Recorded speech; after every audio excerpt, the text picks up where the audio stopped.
Welcome back. FPC Scott continuing our podcast on the study of the book of Romans. Today we're going to wrap up the second chapter of Romans, and we'll get started with Romans 2 and 25 today. And the scripture says, "For circumcision verily profiteth, if thou keep the law. But if thou be a breaker of the law, thy circumcision is made uncircumcision." The New Living Translation would say the Jewish ceremony of circumcision has value only if you obey God's law. But if you don't obey God's law, you are no better off than an uncircumcised Gentile. And the Living Bible would say, being a Jew is worth something if you obey God's laws. But if you don't, then you are no better off than the heathen. So let's look at that scripture. It says, for circumcision. So this was a special religious act. It was a special religious ceremony that was performed in recognition of the covenant of Abraham. And we can find that because Acts 7 and 8 says, and he gave them the covenant of circumcision. And so Abraham begat Isaac and circumcised him the 8th day. Isaac begat Jacob, and Jacob begat the 12 patriarchs. So the Jews considered this a privilege that they could do because they were Jews. It was a special thing that they were able to take part of. And the Jews, of course, place a very high importance on this religious ceremony because it dated all the way back to Abraham and Isaac. The scripture goes on to say, verily profiteth. It means that circumcision is truly a benefit, that it was an advantage that they had, because to the Jews, they would refer to the Gentiles as uncircumcised dogs. So this would mean that by circumcision, they would be recognized as members of the Jewish community, and that they would be entitled to the privileges of the Jew, and they viewed this as a great advantage. And so Paul is not denying that they did indeed possess these advantages, but Paul is telling them why it was a benefit.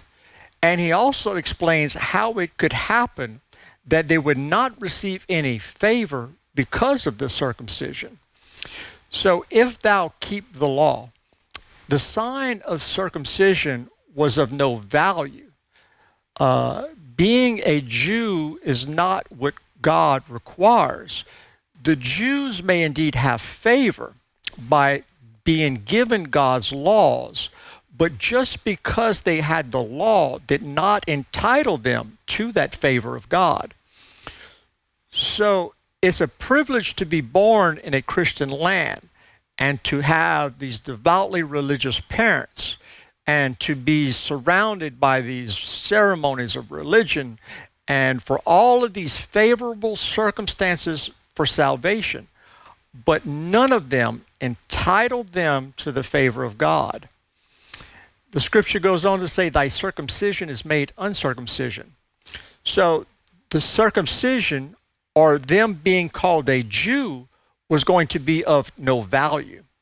It was not going to distinguish them from those who were not circumcised. Even though they would have been circumcised, they were still treated as a pagan. So there was no advantage, there was no name or no religious ceremony that would save them, Paul is saying. But Paul is saying that God requires the obedience of the heart and of the life.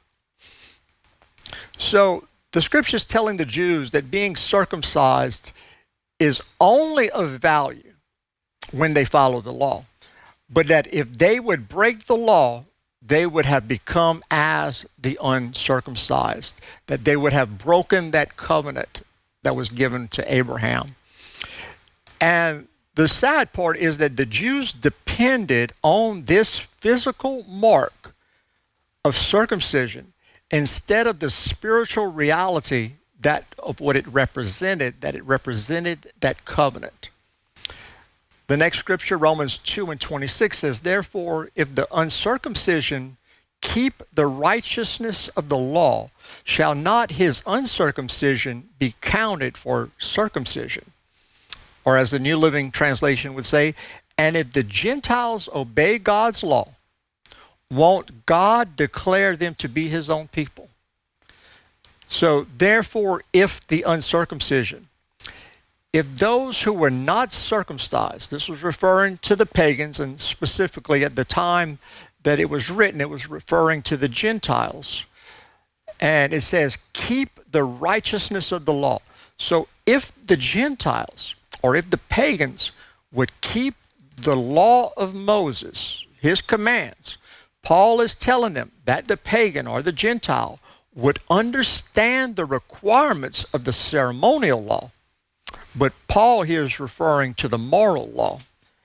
Scripture goes on to say, shall not his uncircumcision.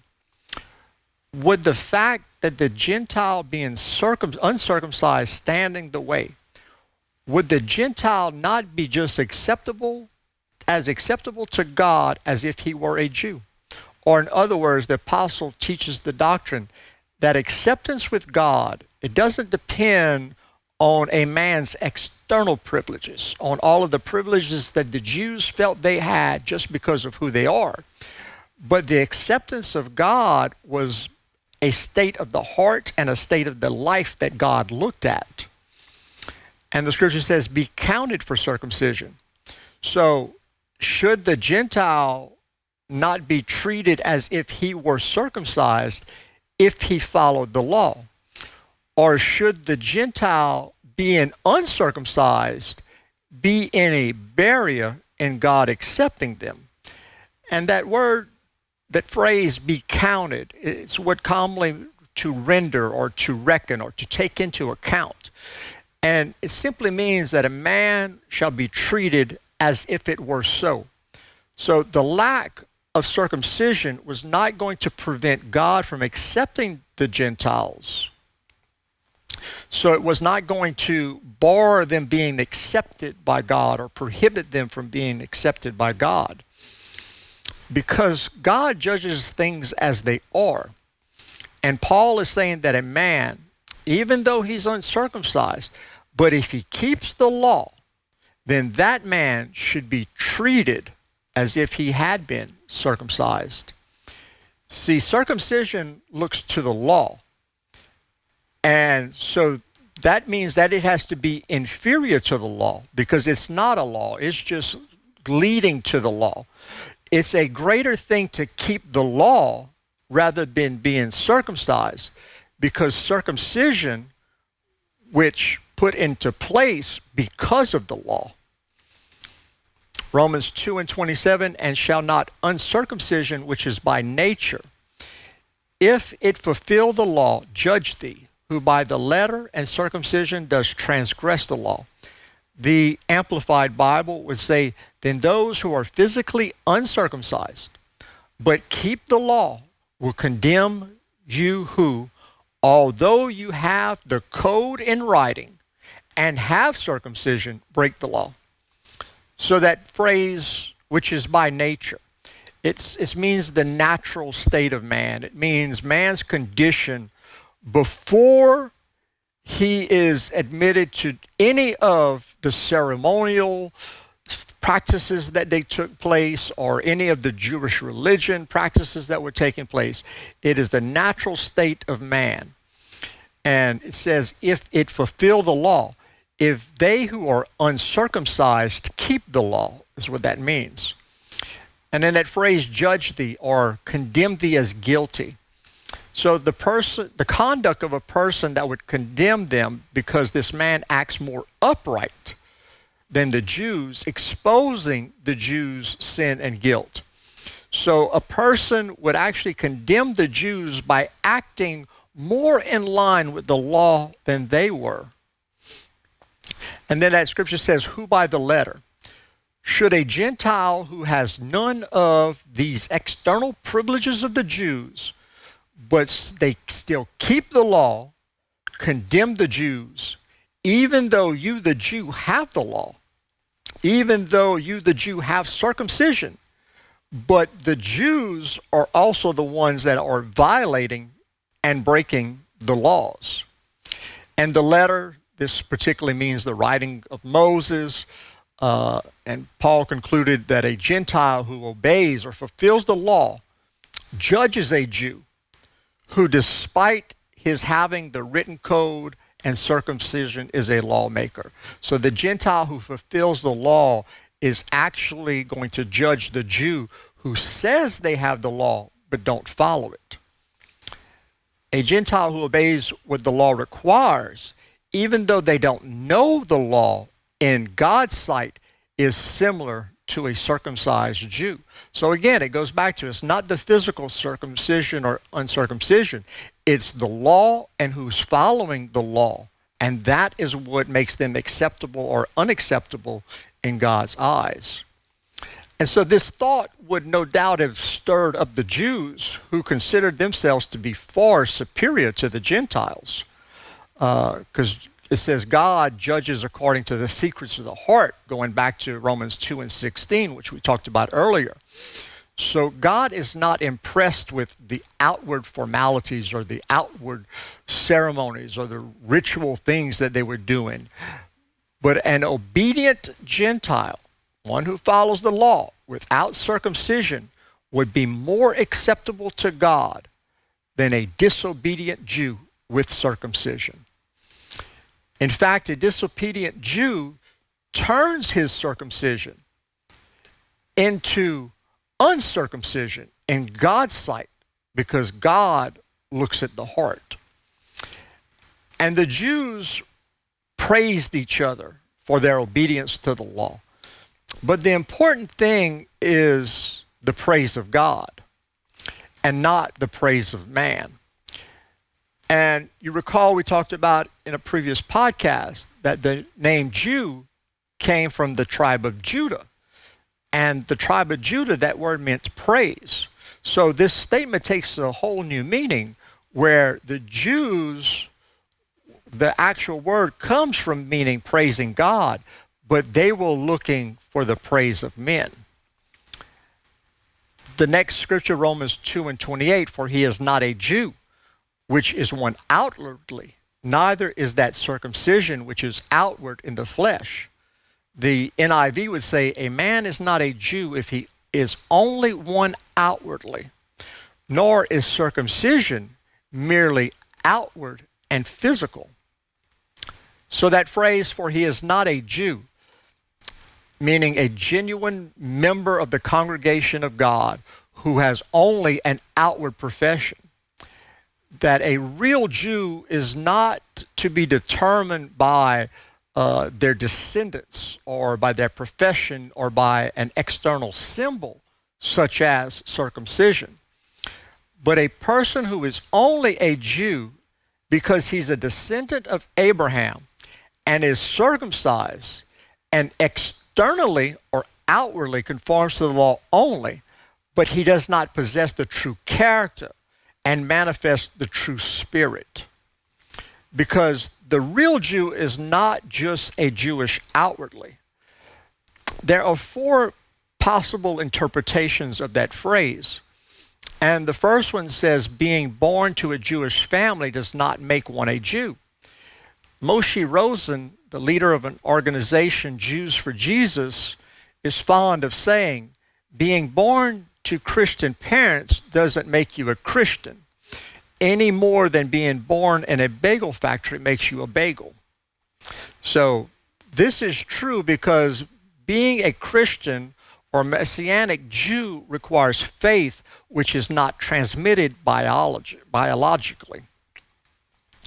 And the second possible interpretation is being born to a Jewish family does not guarantee that one will be a good Jew, a real Jew, one who praises God. The third possible meaning is the born Jew who puts on a show of his Jewishness is not behaving the way a Jew should. He is not a good Jew, a real Jew, one who praises God. And then the last one is the born Jew who puts on a show of his Jewishness is not a Jew at all. He is not a God praiser in any sense, and therefore he forfeits his rights to be considered a Jew in God's sight. But instead, he boasts about God's gifts as if it was his own achievements. And he hypocritically teaches God's law to others while violating the law himself. And God will exclude such a person from the promises that he has made to the Jewish people. The scripture goes on to say, neither is that circumcision. Neither does it meet the full design of the rite of circumcision or the ceremony of circumcision that is externally performed. So circumcision is a religious ceremony which represents a spiritual thing.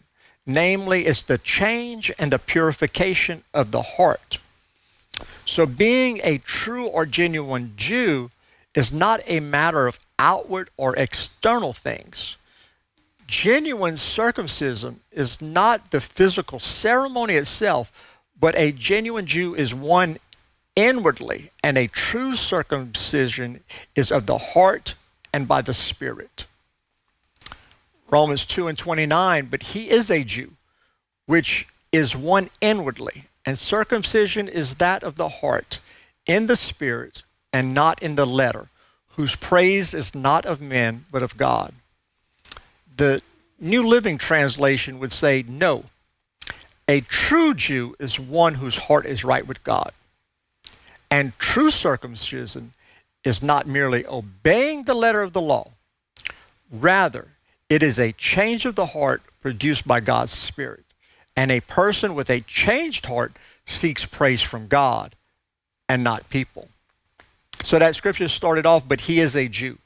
This is a person that makes known what it truly is to be a Jew, which is one inwardly, who is in their heart a Jew, who has the true spirit and is focused on the biblical design of being a separated and a special people. The scripture proves that the design of separating the Jews were not just so they could merely perform certain religious ceremonies or to observe special feast days, but to truly be a people that were holy in heart and in life. And this is stated many times in the Old Testament. Just one instance is Deuteronomy 6:5. And thou shalt love the Lord thy God with all thy heart, with all thy soul, and with all their might.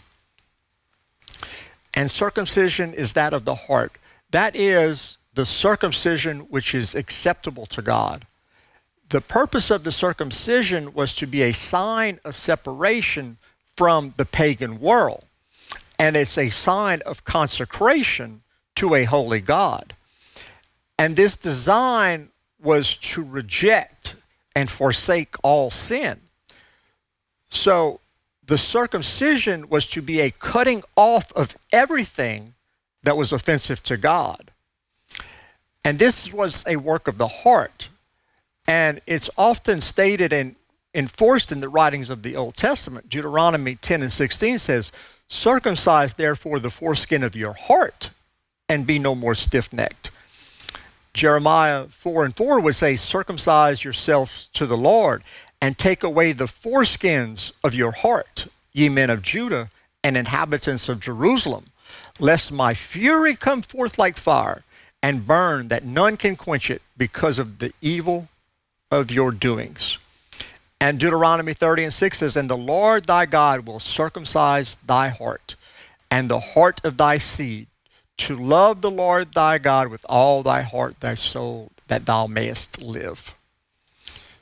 So the phrase in that scripture says, in the Spirit. So this is an expression explaining further what Paul has just said, that it was to be an internal spiritual work and not just an external service. And not in the letter. That is, not only according to the literal external command, not just the written law, whose praise, those whose focus was not to obtain the praise of human beings. One of the main characteristics of the Jews in the time of Christ was a desire to have honor among men as being diligent or thorough in their performance of all of the duties of their religion. And they prided themselves that they were descendants of Abraham, and they prided themselves on conforming to the law of Moses. Matthew 3:9 says, "And think not to say within yourselves, we have Abraham to our father. For I say unto you that God is able of these stones to raise up children unto Abraham." And then a very familiar passage of scripture in Luke 18, verse 10 through 12, that says, "Two men went up into the temple to pray, the one a Pharisee and the other a publican. And the Pharisee stood and prayed thus with himself, God, I thank thee that I am not as other men are, extortioners, unjust, adulterers, or even as this publican. I fast twice a week. I give tithes of all I possess." And then that scripture in Romans goes on to say, "But of God." So the praise of God can only be shown to or only be given to those people who have made the change inside and not just an external change. Because God looks towards the inside. 1 Samuel 16:7 says, "But the Lord said unto Samuel, look not on his countenance or on the height of his stature, because I have refused him. For the Lord seeth not as man seeth. For man looketh on the outward appearance, but the Lord looketh on the heart." So that is the end of Romans chapter 2. And just to summarize what we've covered over the past few weeks, beginning of Romans, it talked about God's judgment is according to truth. God's judgment is according to accumulated guilt or sin. God's judgment is according to our works. God's judgment is without partiality. Everyone will be judged the same. God's judgment is according to performance and not knowledge. And God's judgment reaches the secret places of the heart. And his judgment is according to reality, not religious profession, what we've just been talking about. So next podcast, we'll start on chapter 3. See you later.